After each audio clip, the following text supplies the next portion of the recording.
Patesipun Bathara Wisnu ngene rasane wong duweni lelakon. Ya to.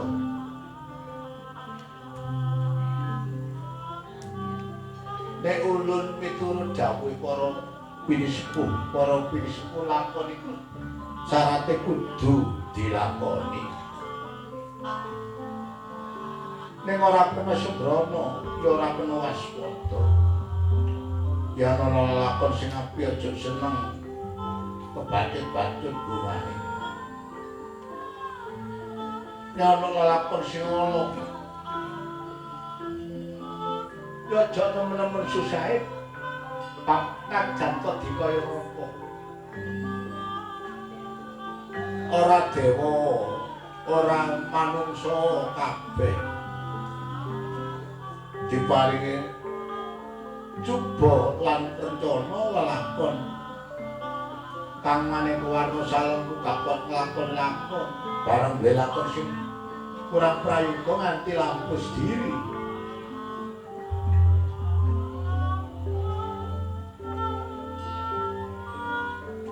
Mangkono dae mangudas marang indriya.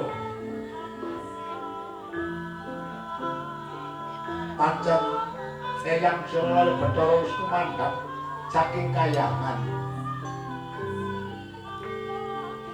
Jalan di Juba.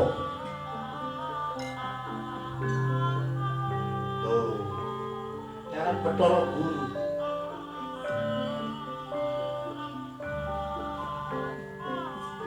Nek pancen sing tresna marang garwane kang aran Betari Sri Widawati. Dililani ana kayangan ing syarate Sri kudu dipundhut gawe marang Bathara Guru. Nanging wong jenenge Garwa. Wong jenenge tetimbangan bojo. Sik tresna lahir tumurun sing batin. Pat ekono najan to melu wong tuwa gak kaya melu garwa.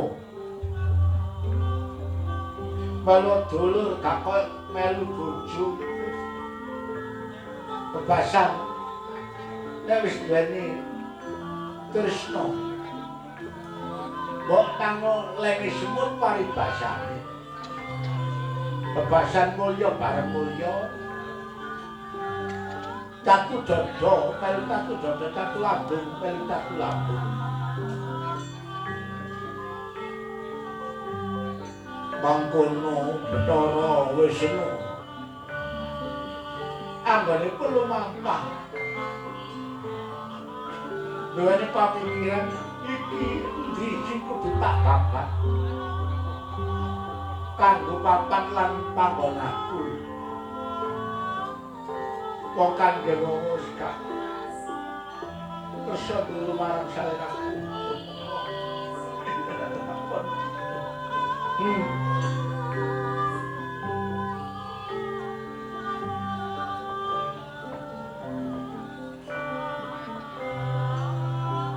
Ini lakon si kudu tak ayahi. Alor ngidul ngetan kulon. Kaya jarane edan yo gak keburu setan. Jarane gendeng yo gak lalan magen. Wis ngono. Wong sing wis manunggal cedhak marang Gusti. Diumpamane wong sing wis tawajuk marang sing gawe iki. Percaya nek uripku ana sing gawe.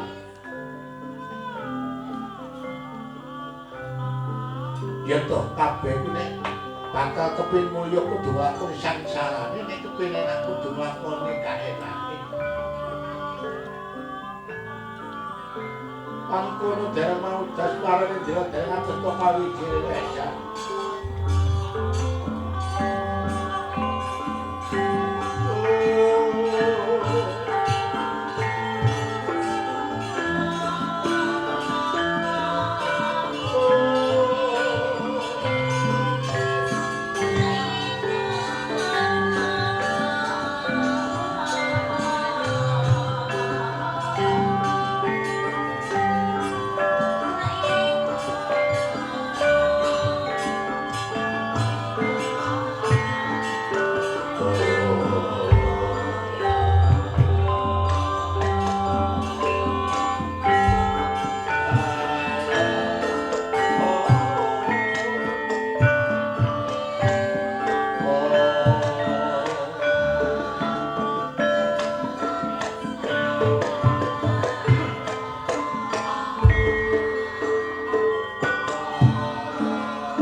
Bathara Wisnu mandhap saking Kahyangan. Iku damel horeke ingkang wonten Gunung Candrageni. Sargula sak jaran teji gedene saling gondo. Kandhane arum tuntut pedhus. Golek memangsang sargula mrepeki dhateng Bathara Wisnu.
Ketingal Gundara Samya Saduliman.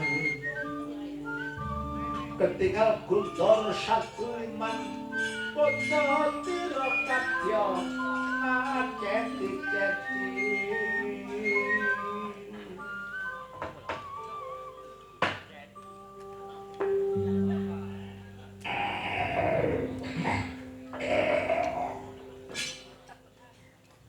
Sargula kiramu sakwise kepranggul marang dene aku kok kaya angkate kudu mangsa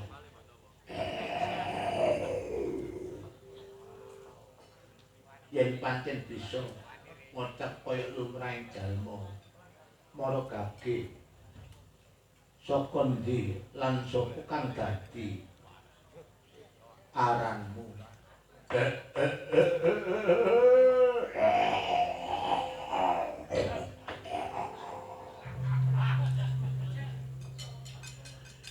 Yo yen kacumur parang aku najan to aku kewan bisa ngucap kaya lumrahing jalma. Yo Sargula saka yo aku saka yaiku Arga Candrageni saka Gunung Candrageni. Iya.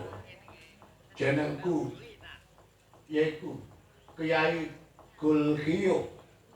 Kyai Gulkiyo. Lah bali cairane sapa? Satrio. Yen dak sumur parang aku ya aku Bathara Wisnu. Bathara Wisnu. Yo Gulkiyo. Wah, yen kok mangkono kebeneran Wisnu, kebeneran nggone gunung. Nggone petitik gunung Candrageni. anane mung udan tok-tok. Wah, kebeneran iki gak udan. Wah, mula saka iku najan ana udan sing tak ombe banyu udan. Ponsok ya cukup ngombe tok-tok ae Wisnu. Mula kanggo nyambung uripe Kiai Gulkeo, aku kepingin ngecek darahmu apa dene kepingin nadat mongso jalan apa kewan apa ora ana kok tumraping kitang menjangan. Pregol ae ora ana. Mula saka iku aku kepingin nadat mongso parang siramu Wisnu. Jangan benjang saya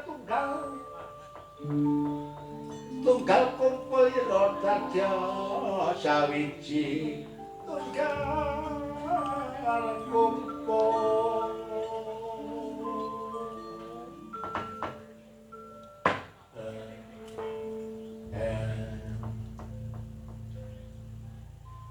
Kiai Gulkeo, kok enak suaramu, kok apik karepmu. Manungsa bakal dimongso macan menengah iku tegese gak bela diri. Wong kucing ae yo bela diri apa dene cacing dicakone mesti krogetan. Aku gelem kon mongso. Kon iso mangan aku selawase urip gak luwe. Ngombe darahku selawase urip gak ngelak. Nek iso nglangkai bangkene Bathara Wirya, wah mati tak wah.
Patesipun Bathara Wisnu Kadalah.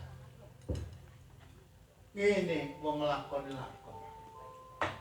nglakoni tarak brata. Ya to. Kan carita embut dateng Purwodasina. Jalan sendak mrewastane. Lorone tunggal kumpul dadya sawiji.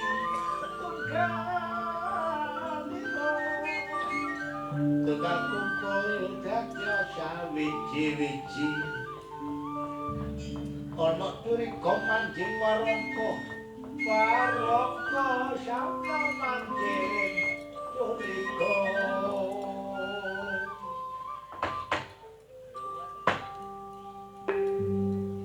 medal sanalika Bathara Wisnu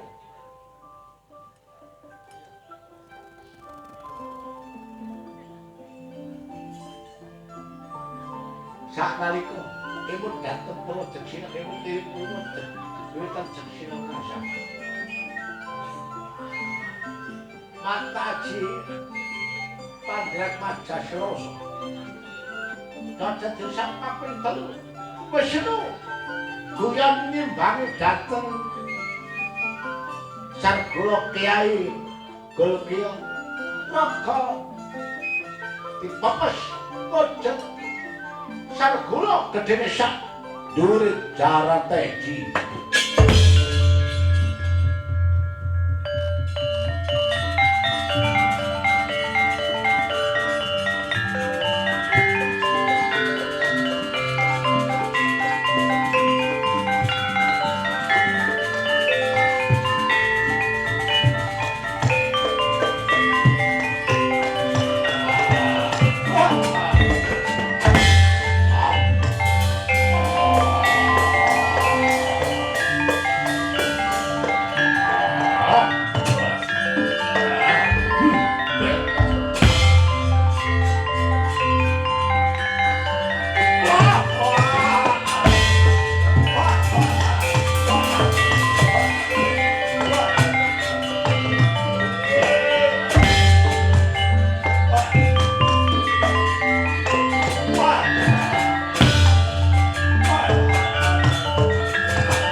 kene kepethuk panganan burung.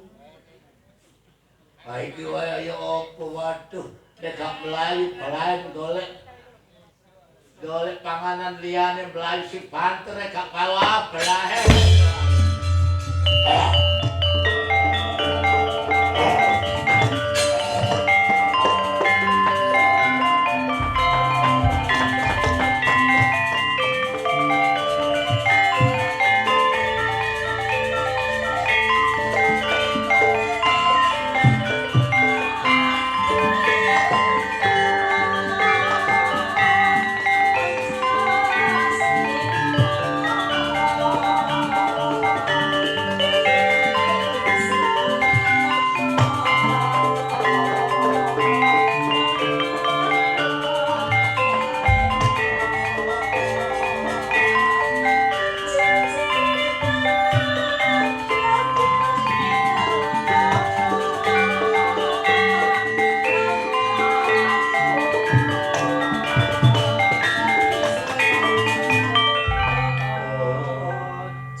Kapetik kasupri kono sangrana atune ngayu yana wong ayo jak citra sumayane wong ayo jak citra samya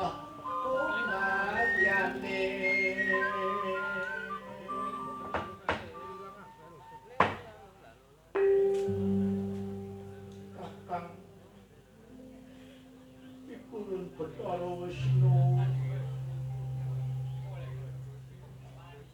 Aku ning Dewi Sri Widawati garwamu kakang. Nek mlaku kesandunga, nek dahar kesertana, aku goleki kakang Wisnu.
Sri Widawati tetungguling widodari.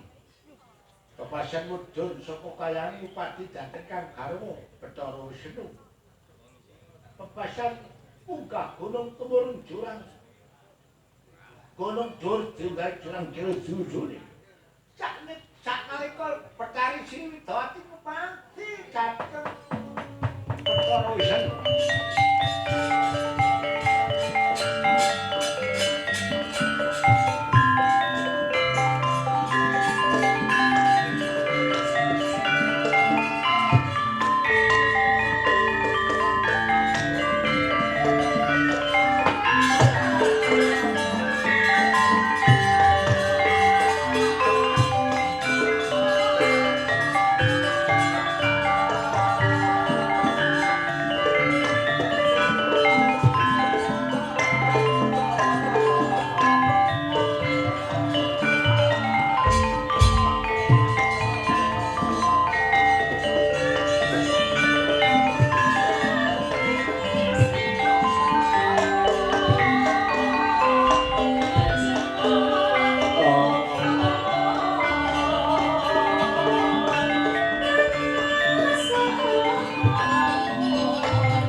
Danang Jaya Suta kaleksanan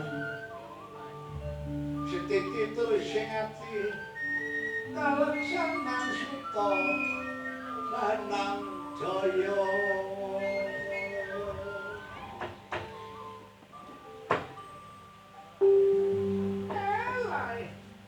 Kita kaya lama cukup-cukup ganti bantos-bantos Pasti pinter sing agak ya ini hujan.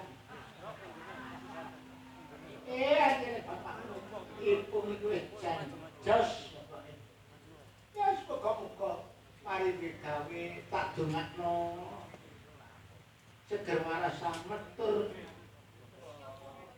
pundak tambah pakate ya toh anyar kabeh iso apa mangkane sing nyagaki lho kok pinter ya ngene kok pertama ya coba kabeh yo nganu ya apa aku di sabda karo Kakang Mas Bathara Guru disabda karo Kakang Manik Kaya ora aku kliru tapi yo kliru titik ae kok nanti kaya ngene dadi ya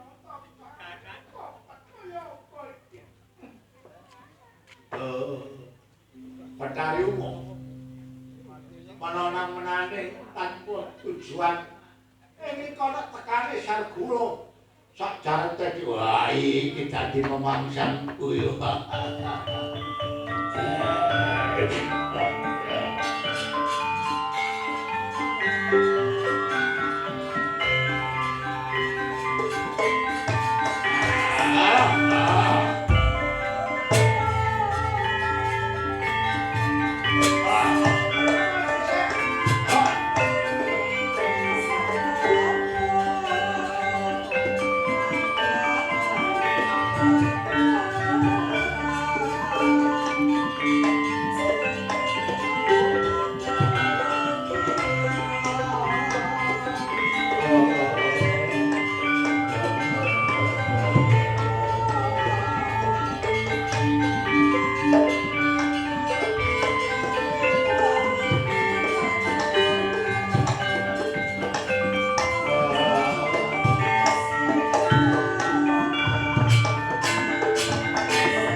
Yo. Iya, burung marang aku. Kangaran yaiku Kyai Gulriyo. Soko yaiku Arga Candrakeni. Kyai Gulriyo. Kok gak gelkoi ya? Alik ya. Ya, nek gak aku Bathari umum. Tekamu rene Kyai Gulriyo. Aku golek memangsan saking Dakwati. Aku kepingin madang, aku kepingin mangan. Aku senelih pecentus luwe. Lagi murid. Lagi murid kotek-kotek iki mengko bakal ngrawul kono ngrawul kaya sarep kono. Wah, dudu panganan aku. Iku panganane Pak Bandi. Oh iya Pak. Wow.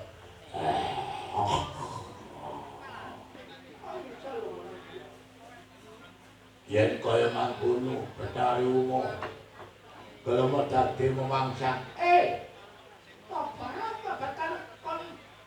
Bakal mangsaku, bakal nadah karo aku. Aku gelem tapi nek aku bisa ngumpuli kajian wah. Tak kakak wah. Oh, ambil kanjeng saya kekuatan apa-apa piye Gusti ambil sakal mandi sakal Bathari umum.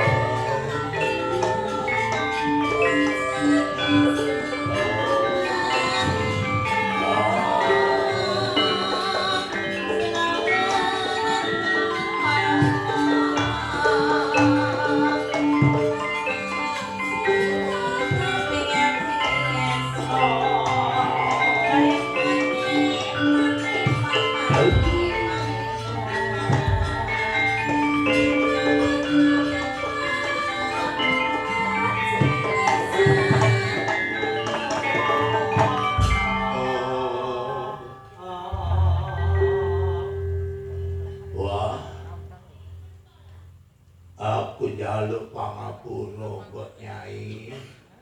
Aku gak wani marang iku mbok Nyai Betari Umo. Kon dadi wis gak wani kon yo. Ya iku Iya mbok Nyai. Aku wis gak wani kon reok. ya nek kowe dadi kongkon-kongkon aku dadi rere aku ya kon tak sepuro. Tapi nek nganut karo aku Nggih, kula pun boten wantun mbok Nyai. Kali penyanipun mbok Nyai Betari Umo. ya nek ngono asale wae jati kan mau ya kirang pusat kula Kyai Gelkiyo Ya nawancinipun sampun kelira sang rim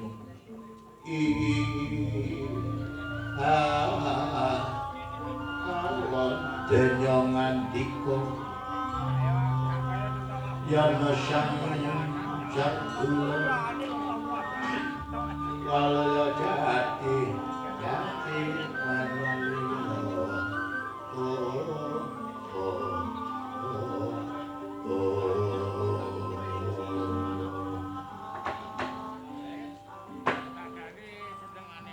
Wah, kok mandi ning mbok Nyai. kula sakai pusat kula Inggih, kula pun dados are-areanipun mbok Nyai Betari Umo. ya nek ngono kok dadi tumpak aku dadi tete aku ya Inggih, nampung Sumarep dateng. ya nek ngono Pak Tete Pak Tumpak iki ayo nang ndi karo Pak Tutno mbok nang ndi lebih cepok ke sapakul gedene ya Sarjula Wah, inggih mbok Nyai.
Sirnane pendhita Wala Wali Reh Panca Catur asring kawalan bangsane patut berkah tama mabang leduk lemah wungkul ketingal sinandung mawung tunggal lakone ning siji papan panggonane kaya barengan ati mila ngatih mangkune kang badhe kecelesaken Kyai Lurah Semar Badranaya kawonten kayangan Pucak 29 yana kayangan Puspa Inten kadheraken sederek kang merda Togog Tejo Mantri Sumawana Bilung Sarita piyambakipun badhe nyelak dhateng Sang Hyang Tunggal wancinipun lincir dalu yana lintang abya lintawan jumunar anyuminar pawana anyuminaring